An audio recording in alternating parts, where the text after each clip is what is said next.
Pemirsa, Anda kembali bergabung bersama kami di Prime Time News. Kembali kami lanjutkan perbincangannya. Saya ke Mas Halili.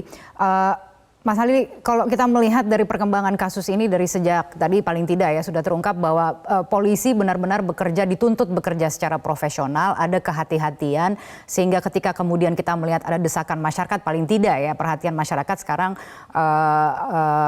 mengawal kasus ini tentunya menjadi beban tersendiri begitu ya untuk bagaimana kasus ini diungkap secepat-cepatnya. Tapi kalau kita melihat dari paling tidak pengungkapan kasus sejauh ini, apakah sudah pada jalurnya? Apa yang Anda lihat menjadi hambatan terbesar? Ya, paling kunci Mbak kan ya, dan para penonton sekalian adalah soal bagaimana polisi itu mesti bekerja profesional. Kalau kami sering menyebut bukan saja profesional tapi juga adil. Makanya eh, polisi memang harus hati-hati dalam satu konteks, di konteks yang lain jangan terjebak pada tuntutan publik ya, apalagi penggunaan pasal penodaan agama. Kami berkali-kali mengatakan bahwa studi kami menunjukkan penodaan agama itu memang sering diperlakukan seperti pasal karet yang diterapkan di dalam banyak konteks kasus ya, mulai dari kasus marah sampai kasus interpretasi keagamaan. Itu poin pertama, sehingga polisi mesti menerapkan pasal ini secara profesional, dan bahkan kalau bisa kalau kita mengacu kepada spirit negara, sesungguhnya negara sadar bahwa pasal penodaan agama itu bermasalah, sehingga mestinya penggunaan pasal ini tidak dilakukan ya. Karena apa? Karena kalau kita cek KUHP yang baru, eh, apa pasal atau tindak pidana penodaan agama itu sudah tidak ada. Artinya ada kesadaran bahwa pasal agama itu pada dasarnya problematik. Itu poin utama. Yang lain adalah yang juga penting untuk menjadi catatan teman-teman kepolisian adalah bahwa pandangan itu bukan satu-satunya. Bahkan kita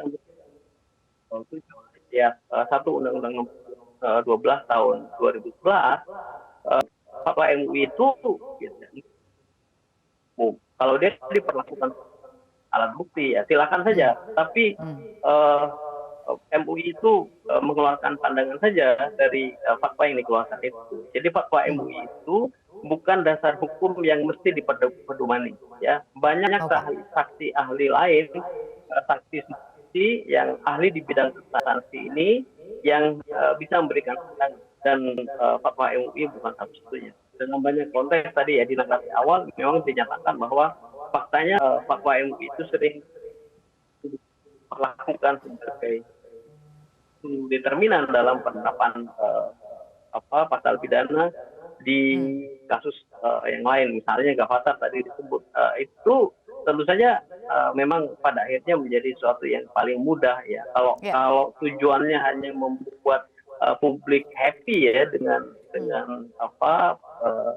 kriminalisasi pemidanaan seseorang ya. Pasal penodaan agama memang pasal karet, dia gampang sekali diterapkan pada begitu banyak konteks. Tapi pada dasarnya kalau berlaku adil ya, pasal penodaan agama itu bukan pintu masuk pemidanaan yang pas untuk kasus Panji Gumilang. Bahwa dalam perkembangannya kemudian ditemukan ratusan rekening dan kemudian juga ada aset tanah dan lain sebagainya, ada dugaan penggelapan dana TPPU. Inikah kemudian investigasi komprehensif yang pada waktu itu Setara Institut sempat sampaikan? Iya, karena ini kan sebenarnya begini.